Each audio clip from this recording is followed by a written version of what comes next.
Parce que ce que je veux faire plaisir, non, je peux pas. On calcule juste pour ce qu'on fait comme course pour la semaine. Le seul truc qui m'achète, c'est mes BN. Mes BN et mon coca. Déclassé.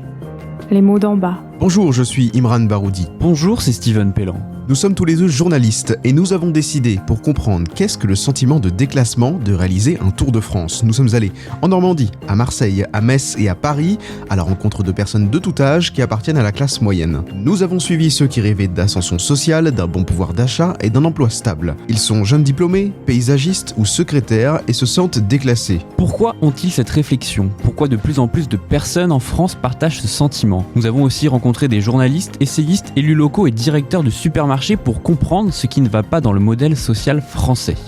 Dans ce deuxième épisode, quelles sont les conséquences du déclassement ? Peut-on contrer ce sentiment ? Et quel est le rôle de la politique ?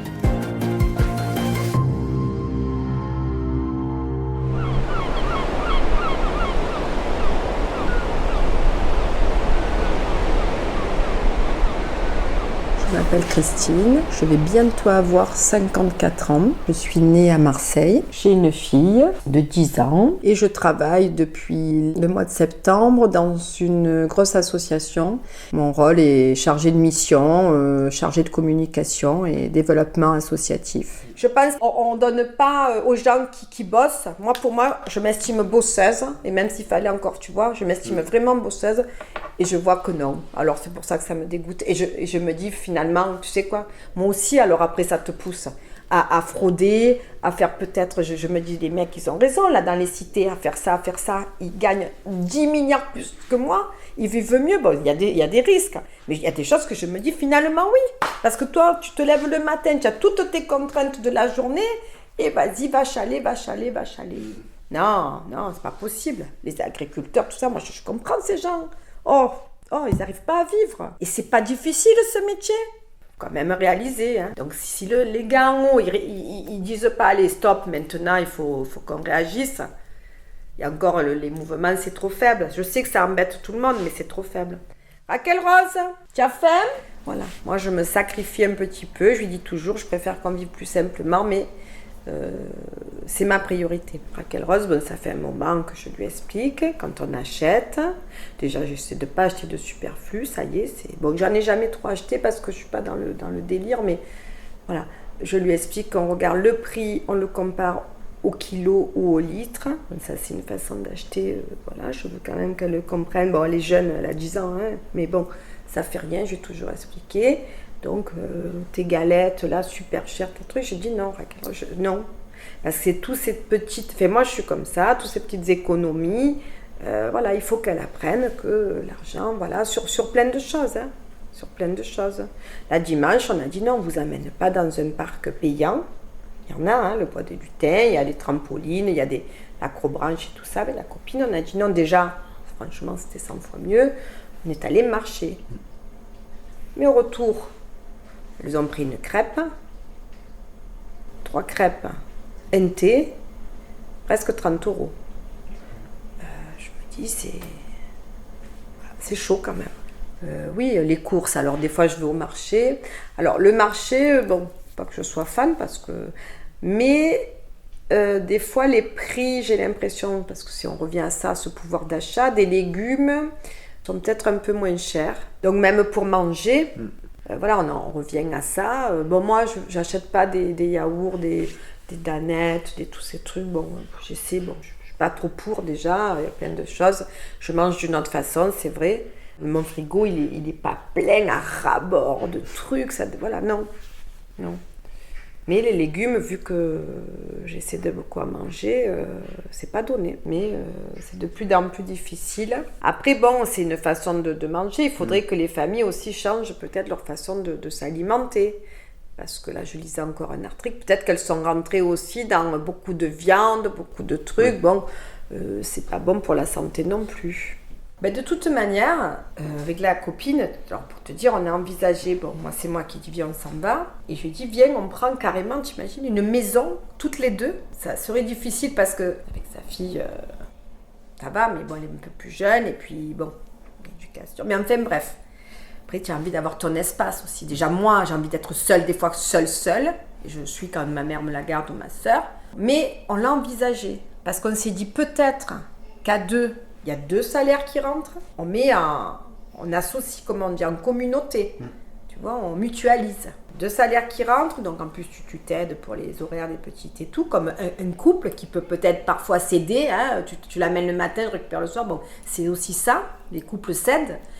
Et après on se disait, forcément les charges sont divisées, donc peut-être on vivrait mieux. On y a pensé. J'ai dit, Marilyn, cherche une maison, alors grande, mais nous c'est cher ici. Et, ça vaudrait le coup peut-être d'essayer. Et je me dis, les gens peut-être vont venir à vivre comme ça. Plutôt que mal, chacun à manger un bol de riz tous les soirs, c'est manger du riz mais avec des carottes, tu vois. Peut-être, ça va être la solution de beaucoup.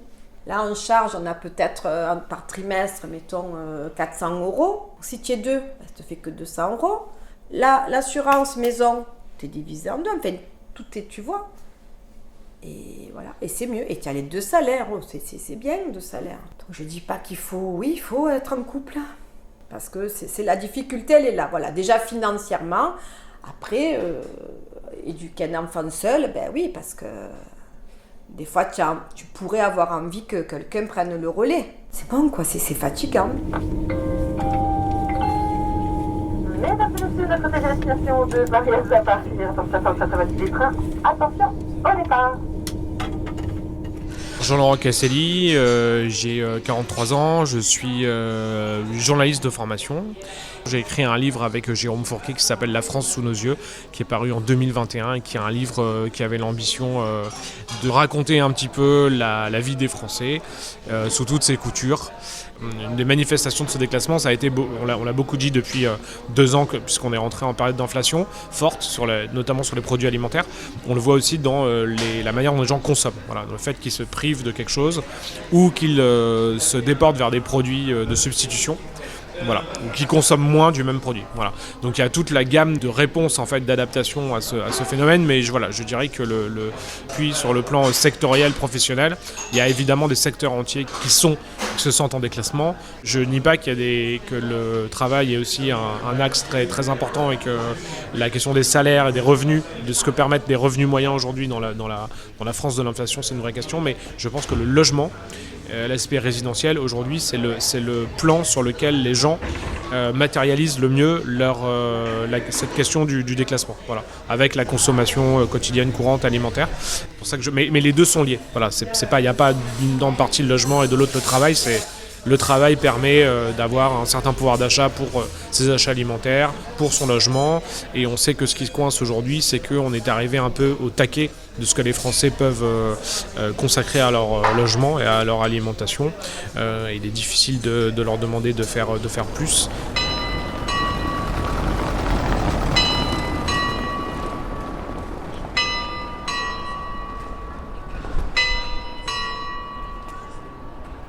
Déclassé. Les mots d'en bas. Je suis Emeline, j'ai 23 ans. Je vis à Metz et actuellement je suis en fin de service civique et avec un deuxième travail à côté. Et je vais rentrer dans la vie active pour un CDD de 7 mois. Le fait que justement quand on est dans une classe plutôt populaire, on a du mal à évoluer en fait. Et même quand on évolue, c'est pas non plus... on a vraiment du mal à avoir un bon salaire, un métier stable, un grand appartement, etc. Ça m'a un peu énervée parce que c'est dans cette continuité et qu'en fait il y a beaucoup de personnes qui le vivent, je pense. Même dans ma promo ou bien les personnes de mon âge qui ont un bac+5 qui finalement doivent retourner vivre chez leurs parents et ont du mal du coup à trouver un travail, doivent se tourner vers des alternatives genre typiquement le service civique. Parce que quand j'étais en master, je partais vraiment du principe que si on veut, on peut. Et du coup, j'ai beaucoup travaillé pour obtenir mon diplôme, comme beaucoup de personnes. Et puis finalement, une fois que j'ai été lâchée dans la vie professionnelle, là, je me suis rendu compte qu'en fait, ça allait pas être si facile que ça. Et ça l'est pas, du coup.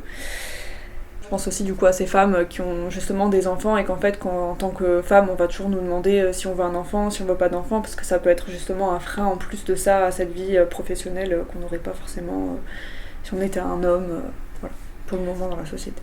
On dit toujours le monde est mal foutu, toujours les mêmes qui peuvent profiter du système. Et voilà quoi, en fait je pense qu'avec mes copines on est vraiment en train de se rendre compte qu'on est vraiment dans ce milieu de classe où en fait quand on a un travail, finalement on n'y gagne pas plus que si on n'avait pas trop, parce que y a des aides qui sont plus là, d'autres qui s'ajoutent, c'est un peu... voilà, on est en train de découvrir un peu tout ce monde quoi.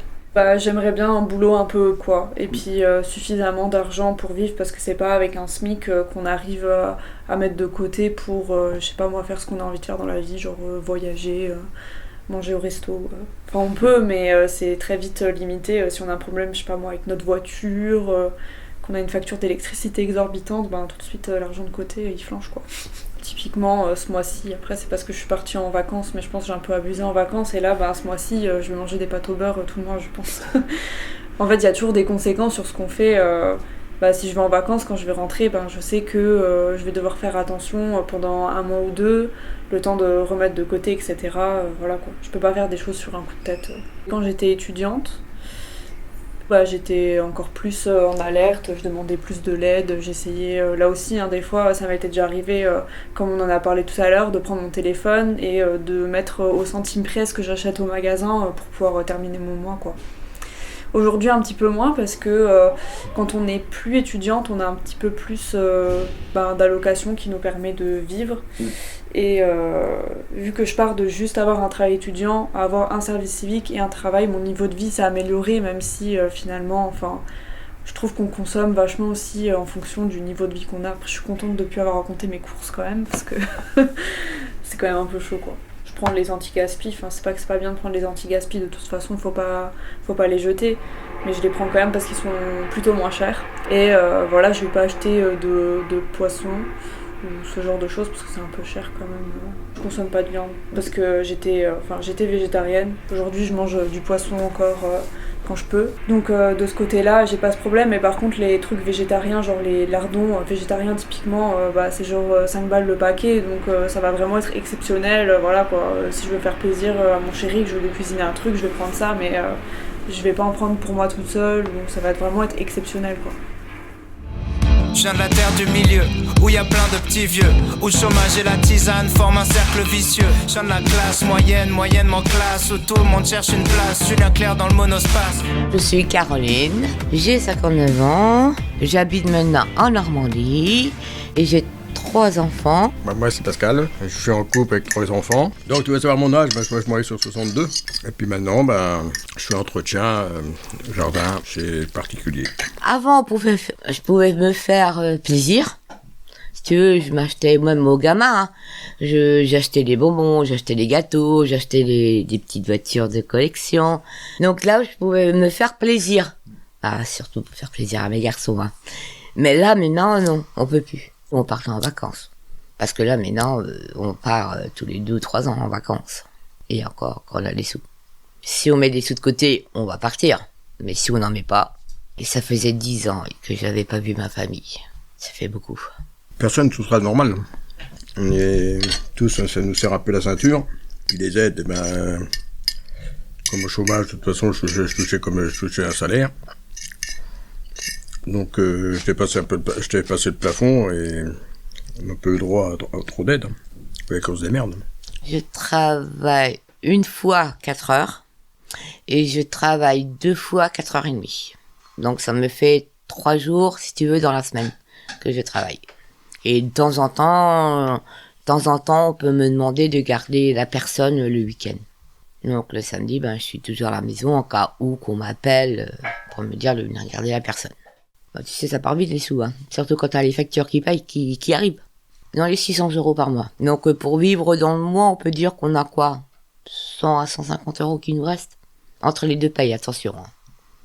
Si tu veux, on a assez d'argent pour payer tout, mais après, à la fin du mois, on n'a plus rien. Donc si tu veux qu'à la fin du mois, des fois, on se retrouve, on va manger que des pâtes, ou on va manger que des pommes de terre, Donc je fais en sorte de m'arranger, d'avoir toujours en avance des pâtes et un petit peu de viande pour que Pascal puisse, que vu qu'il travaille l'après-midi, Donc je veux qu'il ait au moins sa viande le midi. Mais on ne mange plus la viande le soir. Il y en a beaucoup de monde qui est dans mon cas à moi. Hein. Et on ira de plus en plus. Ah non, c'est pas normal. Parce que pour les factures, parce que entre le loyer, les assurances, qu'est-ce qu'il y a d'autre? L'eau, l'électricité, qu'est-ce qu'il y a d'autre? Donc l'essence, pour mettre de la voiture, faut mettre de l'essence dans la voiture. Parce que tout vient cher maintenant. Parce que le lait, avant on achetait beaucoup de lait, mais là, on n'achète plus beaucoup. Hein. Donc moi, je diminue mon chocolat aussi, pour que je puisse garder le lait pour Pascal. Parce que les gens comme nous, on peut pas s'acheter de la marque, dis-moi une marque. Adidas en chaussures, donc ça on peut pas se permettre. Dans toutes les grosses marques en général. Déclassé, les mots d'en bas. Un podcast de témoignages sur le sentiment de déclassement.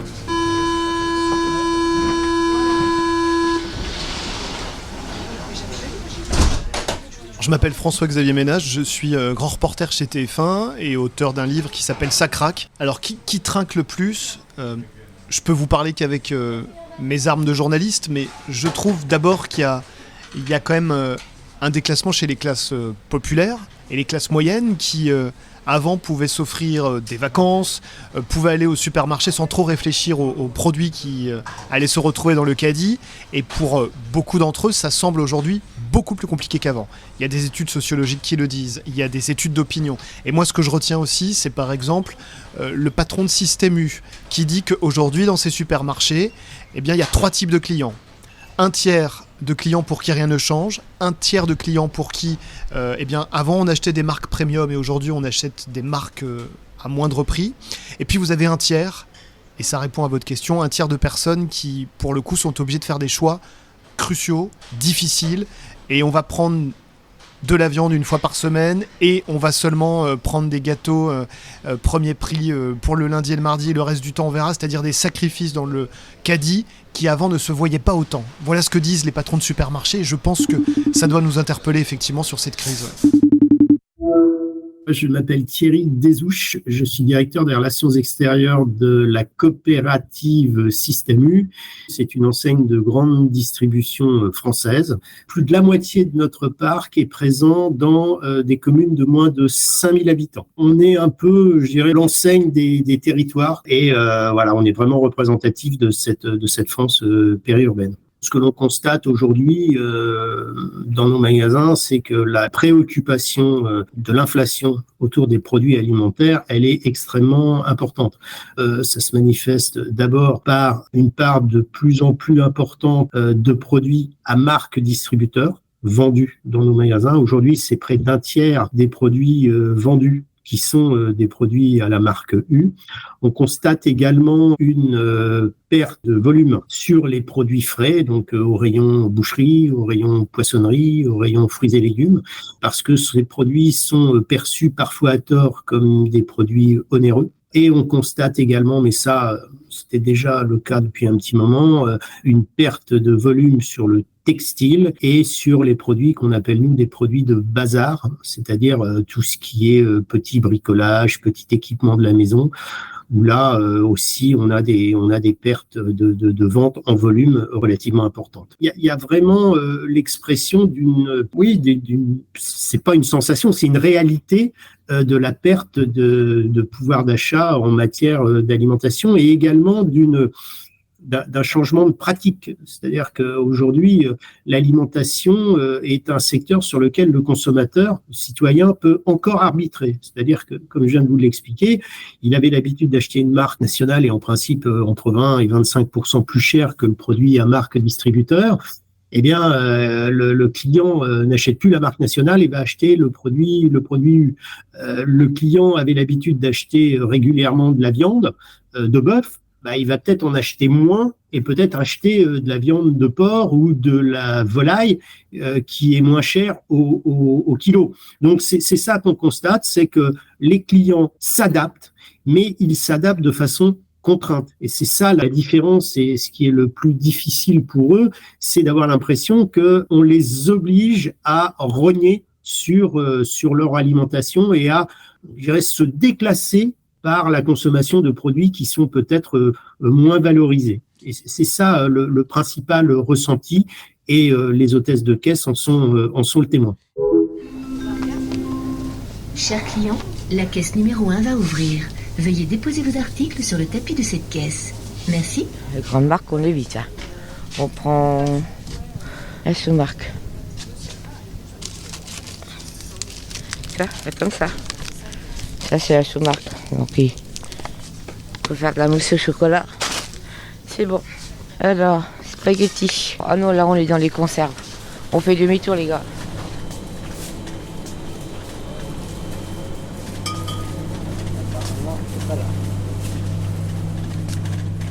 Des fois, on se retrouve sans argent. Bah, pas assez pour ce qu'on veut faire pour les fêtes. Donc, en janvier, ben, on laisse tout payer et puis on voit après ce qui nous reste. Après les fêtes, c'est les factures. Donc, c'est-à-dire, bah, il faut laisser les sous sur le compte pour que les factures passent.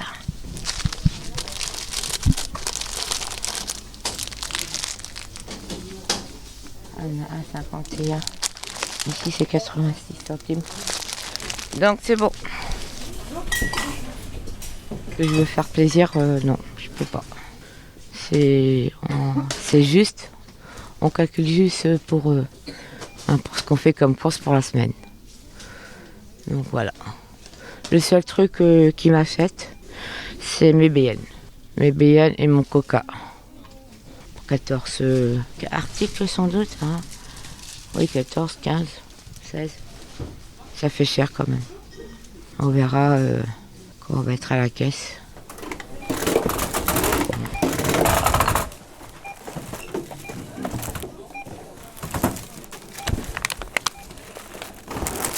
J'aurais fait un 4 en espèces. 37 € et 20 centimes.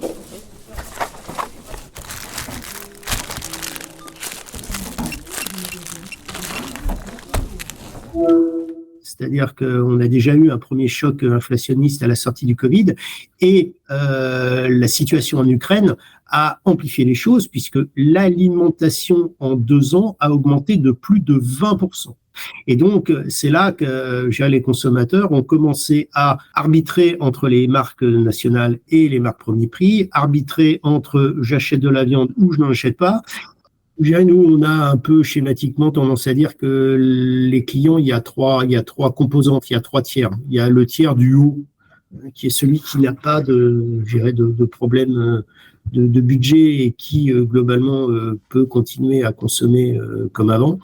On a un tiers du bas, enfin, je sais pas si c'est la bonne position, enfin, la plus contrainte financièrement, qui, elle, déjà, même avant cette situation amplifiée, avait des difficultés, et c'est plutôt la catégorie intermédiaire, cette fameuse frange moyenne, qui a des difficultés et qui doit arbitrer, qui doit se restreindre. Et c'est quelque chose qui est particulièrement sensible, parce que lorsque j'avais l'habitude d'acheter pour mes enfants du Nutella ou du Coca-Cola, et que, pour des raisons financières, je dois acheter de la pâte à tartiner aux noisettes à la marque U ou du cola U, il y a un sentiment de déclassement.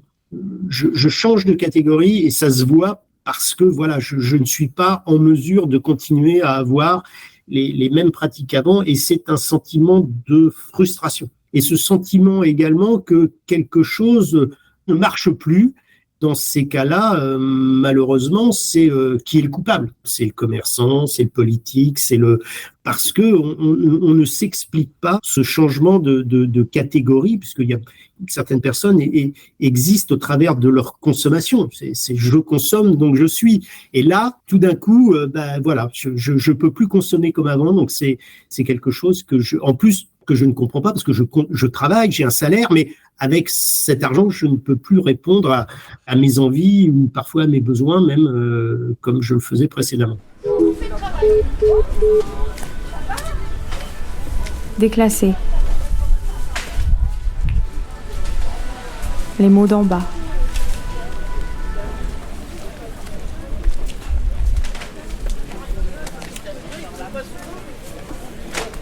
on va dire la classe moyenne, je pense que ça suit pas. Là, voilà, là depuis peut-être les 5 ans, oui, ben, est-ce que c'est ce nouveau gouvernement, est-ce que c'est l'autre, je sais pas si ça a un lien.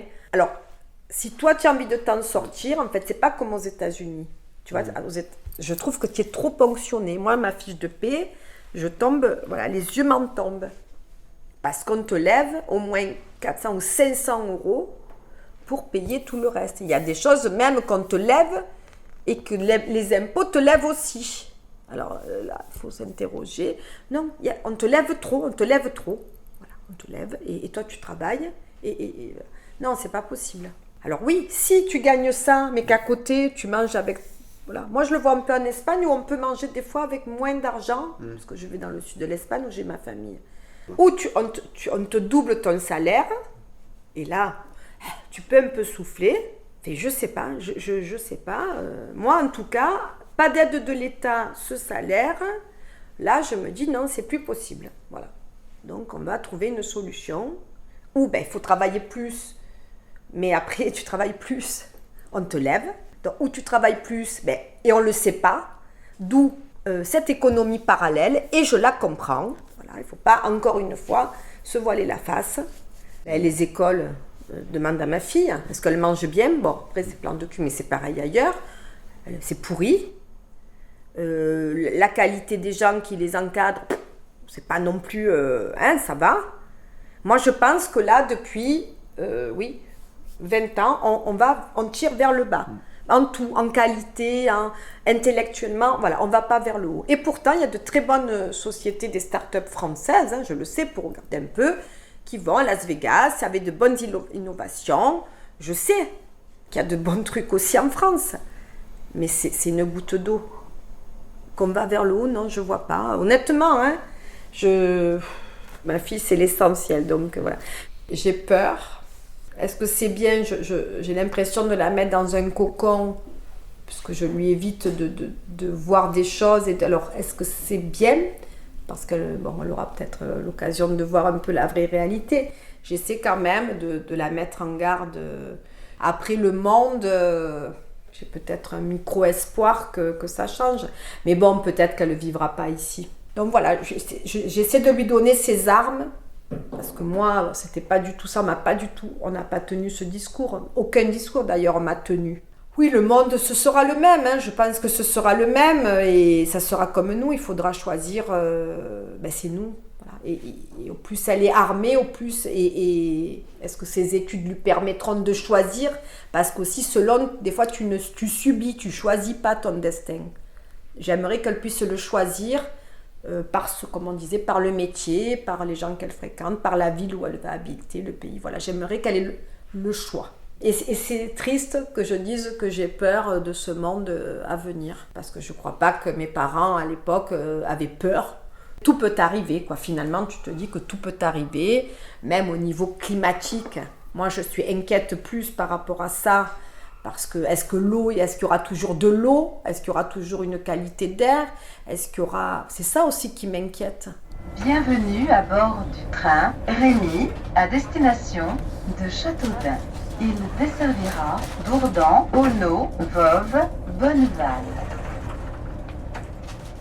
C'est une ville où il fait bon vivre. Ouais, c'est ça. On est bien, il y a tout ce qu'il faut, puis on a un maire...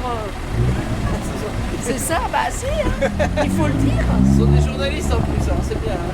Je les ai pas payés. Non. On s'appelle. Bonjour, Fabien Verdier, 42 ans, maire de Châteaudun depuis juillet 2020. Je suis président du Grand Châteaudun. Notre mission, c'est de servir l'intérêt général. Et nous, c'est l'idée du phénix qui est au sommet de notre fontaine, c'est de faire renaître notre ville. Sur le plan industriel, économique, sur le plan de la santé, sur le plan des infrastructures, du logement. Et là, sur un plan économique industriel, il y a eu une désindustrialisation, malheureusement, depuis 30-40 ans, comme dans beaucoup de villes moyennes, ou villes sous préfecture, et on essaie de redynamiser tout cela. Et l'idée, c'est de lutter contre ce déclassement, parce qu'on est une société de progrès, l'Occident, le CDE. Progrès, c'est la marche en avant, étymologiquement, et donc il faut absolument lutter contre le déclassement sous toutes ses formes, qu'ils soient encore une fois économiques, en termes de pouvoir d'achat, en termes d'habitat, en termes culturels, ou autres. Il n'y a pas qu'à Châteaudun, dans les villes sous préfecture, on a l'honneur de les animer. Il y en a 235 en France, en comptant l'outre-mer et la Corse. Beaucoup d'entre elles, en tout cas, ont subi des désagréments ces dernières années, soit le départ de la sphère publique, soit le départ de la sphère privée, industrie. Et donc, il y a eu un déclassement. Déclassement de fait aussi de la population qui a un revenu médian plus bas. Moi je suis directeur d'hôpital de profession et agrégé d'économie-gestion, et le revenu médian dans nos villes moyennes est plus faible. Il y a une étude qui sort et qui rappelle ces dimensions de fragilité liées à l'industrie, à la désindustrialisation, liées au commerce, liées à la formation. Pensons fortement à la formation, CSP+, CSP un peu moins supérieur. Donc derrière ce sont les classes moyennes. Mais il me semble qu'il y a une corrélation forte entre les villes moyennes et les classes moyennes. Les classes moyennes ne peuvent plus vivre à Paris ou à Lyon, c'est devenu trop cher avec la gentrification. À 12 000 € du mètre carré à Paris, voire même à Bordeaux, c'est devenu inabordable. Qu'on soit sur les classes moyennes supérieures ou inférieures, ou voilà. Et donc il faut aider ces classes moyennes, elles sont le pivot de la démocratie. Et pour moi, elles habitent souvent dans les villes moyennes sous préfecture, ou pas très loin, ou elles en viennent. Elles y sont nées, elles y ont grandi, elles y ont vécu, ou elles y vivent en fait. Mais je pense qu'il y a une corrélation, mais c'est plus intuitif que scientifique, ce que je vous dis. La France est un beau pays qui doit redessiner une épopée, un destin pour ses classes moyennes, pour ses habitants, pour ses 67 millions d'habitants, en niveau de revenu, en emploi, encore une fois, en logement, en formation. Dans ces items-là, dans ces dimensions-là, il faut reprendre le chemin de la progression, du progrès. C'est la condition de vie de la République et de la démocratie. Sans ça, les extrêmes l'emporteront. Déclassé. Les mots d'en bas.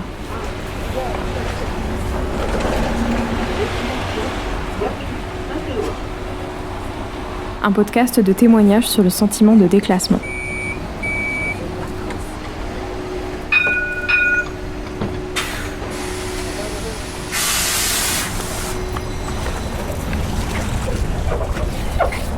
Je pense qu'avec un bac plus 5, on ne devrait pas avoir à faire un service civique qui est normalement comme une sorte d'insertion professionnelle pour les jeunes qui savent pas trop où ils vont, qui veulent tester des choses. Mais moi je sais où je veux aller et c'est juste que je peux pas y aller parce qu'on me laisse pas l'opportunité de le faire. Cependant, depuis que je suis plus étudiante, mon niveau de vie s'est quand même amélioré sur le fait, comme on disait, des allocations, etc. Donc de ce côté-là, je pense pas avoir été déclassée. Donc voir par la suite comment ça se passe, quoi. Je pense que même si on doit faire un job alimentaire pendant quelques temps, on essaie de se dire que c'est vraiment pour quelques temps et qu'on trouve quelque chose par la suite, quoi. Mais c'est pas vraiment une solution au problème global qui est que quand on sort des études, on n'a pas de boulot, quoi. Justement, un truc qui professionnalise encore plus, peut-être l'opportunité de faire un deuxième stage, mais plus en alternance, mais quelque chose qui va vers la vie professionnelle après le master, où par exemple les alternants en BTS, ils sont quand même rémunérés un petit peu plus, donc ils peuvent vivre correctement, alors qu'un stage de M2, on est payé 500 €. Donc ce serait bien d'avoir ce filage, mais sur plus longtemps, quoi. Peut-être finir le master, donc on se dit que la partie théorique, on est bon, mais par contre, il y a toujours ce petit tuilage avec une entreprise qu'on aurait trouvé en amont avec l'université, par exemple, quoi. On a quand même fait 5 ans d'études. Pour beaucoup, on a travaillé à côté. Enfin, il y a un moment, on a mis beaucoup de notre temps et de notre énergie à faire ça, donc à la fin, on devrait avoir la récompense qui est pas que le diplôme, mais qui est d'avoir un job plutôt stable et correspondant à nos envies, en fait. Je pense que les politiques, ils pourraient faire changer les choses. Je sais pas, faudrait arrêter de taxer les gens qui n'ont rien à voir et qui ont déjà pas beaucoup d'argent. Et peut-être revoir en fait les priorités au niveau de vie des riches qui prennent leur jet privé pour aller dans le sud de la France, et peut-être qu'on s'occupe un petit peu des gens qui n'ont pas grand chose et qui essaient justement de s'en sortir, et là peut-être que oui, à un moment, si on veut, on pourra, quoi, en fait. J'ai l'impression que les politiques s'occupent des classes populaires, mais dans le mauvais sens, c'est-à-dire qu'à la place de les aider, ils vont plutôt les piétiner. Déclassé. Les mots d'en bas. Un podcast de Steven Pellan et Imran Baroudi. Sur le plan politique, on redoute beaucoup le déclassement et les effets du déclassement individuel ou collectif parce qu'on sait par les précédents historiques que, par exemple, on dit souvent, alors c'est pas pour faire un point Godwin, mais que le nazisme a été le parti des classes moyennes en déclassement. Voilà. Donc ce point Godwin étant passé, c'est vrai que on a vu dans beaucoup de pays depuis un certain nombre d'années, le jeu politique donnait lieu à de nouvelles offres politiques, à de nouveaux partis qui peuvent être un peu considérés comme des partis du déclassement, dans la mesure où ils ont fait des individus qui se sentent déclassés leur première clientèle électorale. Et il y a vraiment une sorte de malaise de la classe moyenne occidentale qui a donné lieu un peu partout au succès de ces offres politiques qui sont aussi sont plutôt classés à l'extrême droite de manière générale, l'échiquier politique, et qui vont aussi avoir tout un discours sur l'identité, sur l'immigration, mais également, et c'est plus nouveau, sur l'écologie. Voilà. C'est vrai que ce qui est redouté pour le moment, c'est plutôt que face à l'incapacité de la société, de l'économie et du champ politique traditionnel de répondre à ces inquiétudes et à cette réalité, parce que c'est pas qu'un ressenti, c'est aussi une réalité. Face à ça, des offres politiques ou des solutions alternatives se fassent entendre et trouvent une oreille attentive, et c'est un petit peu ce qui est en train de se passer. Ça va être l'enjeu de 2027, c'est-à-dire que l'électorat de Marine Le Pen s'est moyennisé d'élection en élection, il a progressé en termes numériques et il s'est je dirais pas embourgeoisé, mais il s'est quand même plus le sentiment de déclassement se généralisait dans la société, plus le parti recrutait ses électeurs dans des catégories moyennes et pas uniquement populaires. Et ça, c'est y compris d'ailleurs chez des profils diplômés, des gens qui peuvent être des enseignants, voilà. Donc on voit aussi que en fait, si rien n'est fait, si le déclassement est nié ou est relativisé, ça peut jamais bien se passer. Donc il faudra forcément un jour ou l'autre que quelqu'un ou un ensemble d'organisations, de discours politiques prennent en compte cette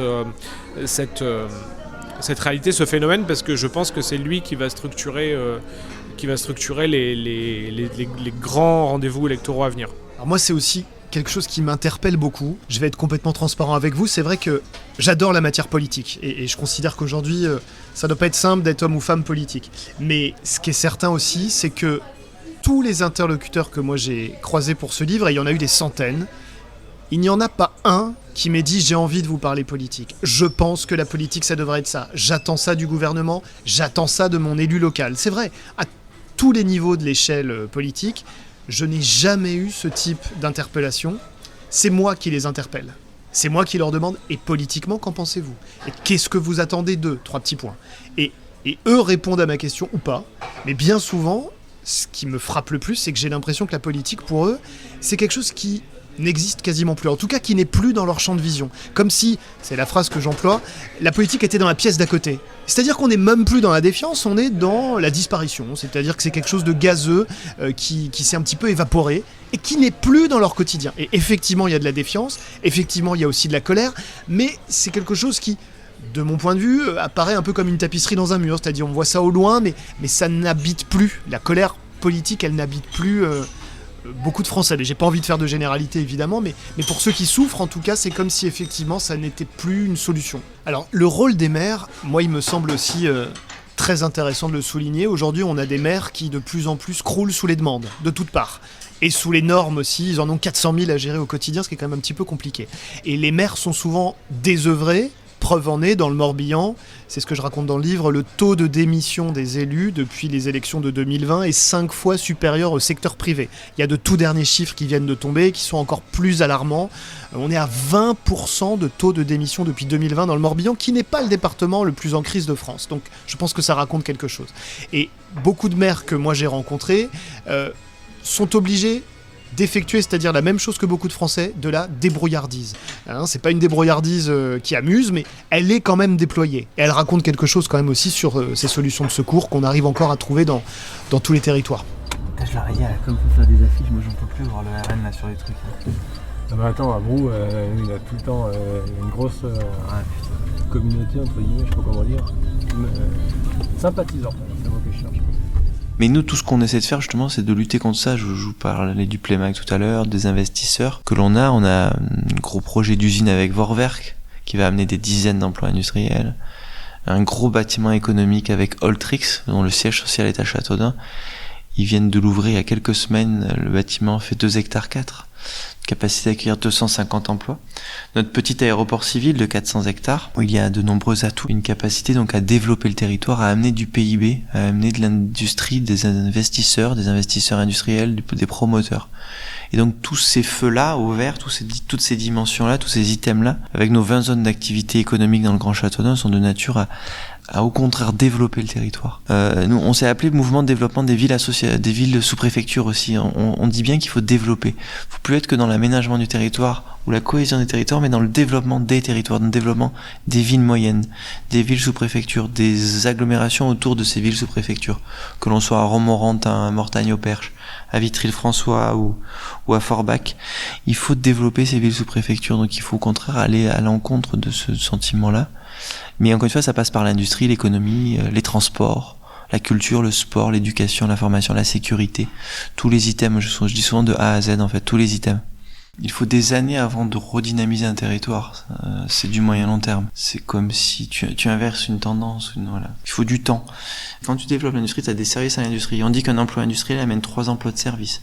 Du comptable au système d'information, du ménage au carrossier, etc. Tu as des effets induits. Après, les gens vont manger dans les restaurants, vont acheter du pain. Donc les boulangeries fonctionnent mieux. Donc c'est tout ça en fait. Donc il faut expliquer ça. Donc c'est pas facile. Donc les médias ont un rôle fort d'explication, de pédagogie. C'est pour ça, moi, je dis la radio locale intensité ou l'éco-républicain pourrait plus aller voir les entreprises, être moteur, être en soutien des entreprises, parce qu'une entreprise qui a 12 salariés qui passe à 15, c'est 3 emplois de plus, c'est 3 familles qui vivent mieux, qui sont moins déclassées, qui sont plutôt dans la promotion, qui peuvent partir en vacances ou aller au restaurant. C'est un petit peu tout ça l'idée qu'on essaie de développer, mais c'est un travail au long cours, avec du fond. Enfin, la politique, c'est faire et faire savoir, donc c'est faire et faire savoir, c'est communiquer, informer. Essayer de convaincre et de dire voilà notre stratégie, voilà notre vision, mais c'est dur de la partager.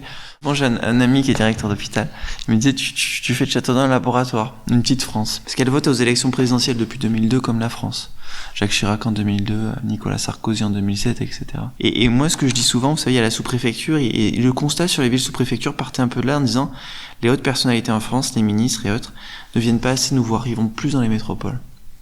Tant mieux qu'ils aillent dans les métropoles et pour les métropoles, mais ça serait bien qu'ils viennent nous voir dans les villes moyennes et sous-préfectures. Ça dit bien Châteaudun, ville miroir de la France d'une part, ou mieux qu'un sondage IFOP, et personne ne vient nous voir et dort là. Et donc ce que je dis, c'est que les hautes personnalités de ce pays gouvernent un pays qu'ils ne connaissent pas. Ils attendent des résultats, les citoyens, ils en ont pas assez. Faut les comprendre. Le pire en politique, c'est l'indifférence. À la limite, quand tu te fais engueuler, ça veut dire qu'ils y croient encore. S'il y a la lassitude, le découragement, c'est qu'ils y croient plus. Et ça, c'est dramatique. Ça veut bien dire qu'on n'a pas assez de résultats. Moi, je le dis souvent comme ça, avec mon approche un peu économiste. 48% des prélèvements obligatoires en France passent dans la sphère publique. De la Sécu, l'impôt sur le revenu, la TVA. Donc, quand un habitant de France touche 100 revenus, il en donnera 48. C'est-à-dire que jusqu'au 20-25 juin, du 1er janvier au 25 juin, il travaille pour la puissance publique. Et il se dit, j'ai pas assez de résultats. J'ai des nids de poules. On me demande de rouler à 80 à l'heure sur des routes. J'ai des trains qui marchent pas assez bien. J'ai un hôpital où j'ai perdu ma maternité. Et donc ça fait cher, quoi. À la limite, on paierait 25%, 22%, tu dirais, bon, j'ai rien, je comprends. Sur 100% de prélèvement obligatoire. Mais là, à 48%, c'est énorme, en fait. Et c'est ça qu'ils rejettent. Ils rejettent l'inefficacité de l'action publique. Et il faut pas qu'incriminer les élus, c'est tout derrière, toute la sphère publique. Il y a voilà, d'en haut à en bas. Ça veut dire qu'on n'est pas assez bon, qu'on délivre pas assez un service public de qualité, qu'on n'est pas assez efficient. Il y a un sursaut sur le résultat, la culture du résultat et l'efficience qu'il faut mener. Mais il faut se battre, c'est comme tout. Tu es une équipe de foot qui est en 3e division, qui veut monter en 1re division, mais il faut travailler, il faut un bon entraîneur, il faut un bon manager, un bon président, de bons joueurs, de bons kinés, une bonne pelouse. Vous voyez ce que je veux dire ?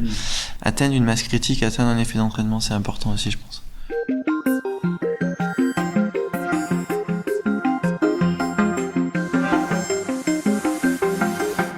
Quand tu vois ce qui se passe dans le monde, c'est vrai que tu trouves ça, le gouvernement ne fait rien. Que des paroles, il n'y a pas d'action. Et commentaires, c'est sûr qu'il y aurait beaucoup à faire. Ça là-dessus, c'est vrai que c'est inadmissible. Déjà, si le gouvernement il ouvrait un peu les yeux, puis avoir des œillères. Non, on est dans une société qui est pas normale. Il y a beaucoup de choses à faire. Mais ça, ils ne voient pas. Même s'ils voient, ils n'agissent pas. Mais ça, moi, j'ai toujours dit, de toute façon, ça va péter. Là, qu'on voit maintenant les agriculteurs qui se défendent, là, je suis d'accord avec eux. On a beau se battre, et là-haut, c'est plus haut que nous. Nous, on est des merdes, je peux le dire. Là, je vois en campagne, si on se défend pas, si on se déplace pas, on est des inconnus ici. Hein. Les gens en campagne, on ne connaît plus. Hein. Et ça, c'est un gros problème. Les gamins, pas seulement tout le monde. Et ça, tout le monde le sait. Les motifs d'espoir, je pense que beaucoup en ont, mais ce qui me frappe moi, c'est que ça s'inscrit dans un cadre très local. C'est-à-dire l'espoir d'abord de pouvoir être aidé, avec de plus en plus, on le sait, de banques alimentaires qui fonctionnent pour distribuer de la nourriture aux personnes qui en ont besoin. Au niveau local aussi, je suis étonné, surpris de voir à quel point c'est la figure du maire, c'est l'aspect du tissu économique des entreprises très très très locales qui peut-être peut offrir un peu d'espoir, mais au-delà de ça, je dois être tout à fait honnête, moi je suis reporter, je ne pourrais pas vous dire aujourd'hui quelles sont les solutions qui vont permettre à certains de s'en sortir. Je suis un peu comme vous, je suis dans le brouillard et c'est compliqué de voir ce qui va se passer. Mais en tout cas, ce qui me marque, c'est de voir à quel point pour beaucoup de personnes qui galèrent aujourd'hui, c'est dans le tissu local que peut-être il y aura des solutions. Évidemment, ça passe par le boulot. On oublie évidemment tout ça, mais comment avoir un boulot qui soit justement payé ? La phrase revient souvent, hein, je veux être payé justement. Donc quel boulot ?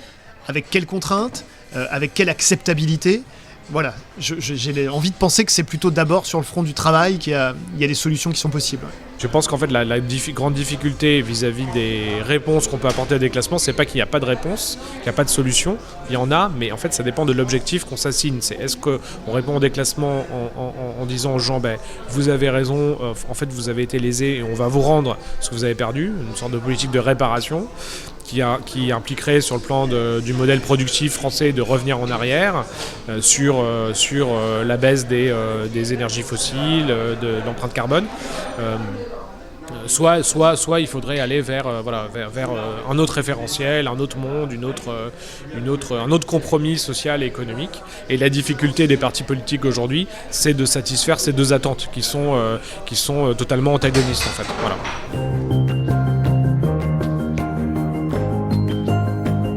Merci d'avoir écouté Déclassé, les mots d'en bas, un podcast de témoignages sur le sentiment de déclassement. Vous avez pu entendre les parcours de Christine, d'Emeline, de Caroline et de Pascal.